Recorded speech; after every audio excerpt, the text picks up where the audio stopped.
So the RAMP acronym stands for raise your heart rate and your body temperature, activate and mobilize the major muscle groups and joints, and then P is potentiate. And so I'm going to show you those things in the order that they appear, so you can understand your workouts and how to prepare your body and your mind for the workouts. So starting with R, raising your heart rate and raising your body temperature. You don't want to just go in the gym and just hit the treadmill and just walk at 1.5 miles an hour while you just think about your day. You want to actually have a purpose in mind. When you're on the cardio machine or when you're warming up on a machine that people conventionally do, it's with a purpose of raising your heart rate to get the blood flowing throughout your body and to raise up your body temperature. Likelihood is for a lot of people you work out in the morning. So this can be extremely important for anybody working out in the gym, but especially those in the morning.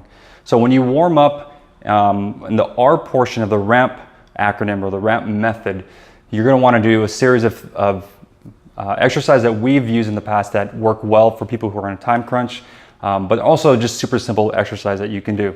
You can use most of the machines that are available in the gym, or in this case with our clients that we've done in the past, that we've worked with in the past, we like to do jump ropes or jumping jacks. So for the jump roping or for jumping jacks, we'll limit that to about 1 minute. 1 minute's not very long, but if you're using the jump rope for 1 consecutive minute, it's going to get you a little bit out of breath and it's going to get your heart rate up, and you might start to break a little bit of a sweat. The same is the case for jumping jacks. If you're doing a jumping jack in the frontal plane or the sagittal plane for 1 minute straight, you'll start to get a little bit of a sweat going, and that's what we want. We don't want you to die down and fatigue down to where your workout's not effective. We just want to raise up the heart rate and your body temperature. So moving on to the A and the M, you've raised your heart rate and your body temperature. Now we're going to activate and mobilize. You don't have to worry about all these exercises to activate and mobilize. They're already baked into your workouts. The purpose of what we're going over today is so that you understand why they're there in your workouts, so that you won't just glaze and skip over them because you're on a time crunch. These are extremely important. So the activate and the mobilize part, there's an array of exercises that you can do, and like I said, they're already in your workouts. Some examples of this are things like arm circles or reverse arm circles, where you have your arms extended out and then these start to form small concentric circles to bigger concentric, large, and then as big as you can. Another one you can do that will be in your workouts that you'll see are lunges combined with knee to chest into a little bit of a extension and then a rotation. So as you see, these things are not just simple things that many people do in the gym where they're just stretching out their hamstring and they're like, this is the method that they're using to prepare themselves for the workout. It's a lot more dynamic. They involve many more muscles and many more joints at the same time.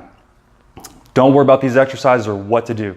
They're in your workout. So we've raised your heart rate, we've activated and mobilized your major muscle groups and your joints. Now we're going to potentiate.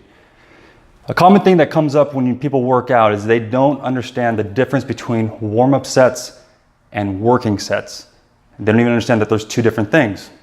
We want to first establish the idea that the exercises that are prescribed or the sets that are prescribed in your workouts are working sets. They don't include warm-up sets. The warm-up sets are going to be the P portion of the ramp, that's potentiate. So in today's case, we're going to use the incline dumbbell press as the first exercise in your workout, and that's what we're going to potentiate for. All right, so we're going to jump in here.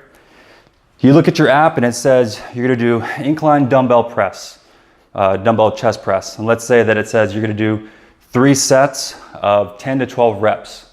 Okay, so how do you warm up for that? How do you potentiate for that? Well, we're going to pretty much establish that we're going to do a weight. Let's say we're going to use 45-pound dumbbells for the working set. So what we're going to want to do for the first potentiation set is to start with a really light weight. Don't worry about the minutia of it, how much weight, what percentage of this weight relative to your working set weight. Just pick up something light. And then as we come over here, we're going to hop into the bench, get ourselves set up, and just start moving. For this first potentiation set, we're going to want to limit it to about 15 reps. Now, you're going to want to select a weight that you can do probably more along the lines of 50 reps. Just stop at 15. So that will give you an idea of how light we really want you to start off with. So we want to warm up that specific joint for that very specific movement and potentiate to the working set weight that we're going to use later on. So 50 reps of this, I can probably do that. I'll limit it to 15. The second potentiation set, we're gonna build up to a 10 rep set. We're gonna use the weight and just do 10 reps. Now, this is a weight that I can probably do 20 or 30 times. So in this case, I'll just pick the 20-pound dumbbell and we'll head back over here. I'm pretty confident I can do this about 20, 30 times. I'll stop at 10. For the sake of simplicity, I'll just stop there. But the second potentiation set will be 10 reps. It's a weight I can do about 20 to 30 reps. I'll stop at 10. The third potentiation set and the last one is gonna be pretty close to my target weight that I'm gonna use. So again, my target weight for my first working set is a 45-pound dumbbells. I'm gonna pick a weight pretty close to that. So let's say, in this case, it'll be 35s or the 40-pounders. I'm gonna get myself set up. Same thing, walk it back to the bench. Now this weight, I should probably be able to do 8 to 10 times. I'm literally gonna stop at 3. That's it. You're gonna stop at 3 reps. That's enough to get your body and your central nervous system acclimated to the weight, and then you're prepared to go. Rack these weights, rest, and if everything's feeling good, then you can proceed to your working set weight. By this point in the potentiation sequence, you'll know if your body's feeling okay, if your joints are feeling good and okay for that particular movement on that particular day. If it's not, you're gonna wanna know during this time. But if you're feeling good, then you go through your regular sets. And if you follow the sequence, you'll find that you can actually be a little bit more effective and a little bit stronger for your working sets, and you'll be better prepared, and your chance of injuring yourself will be a lot more less likely.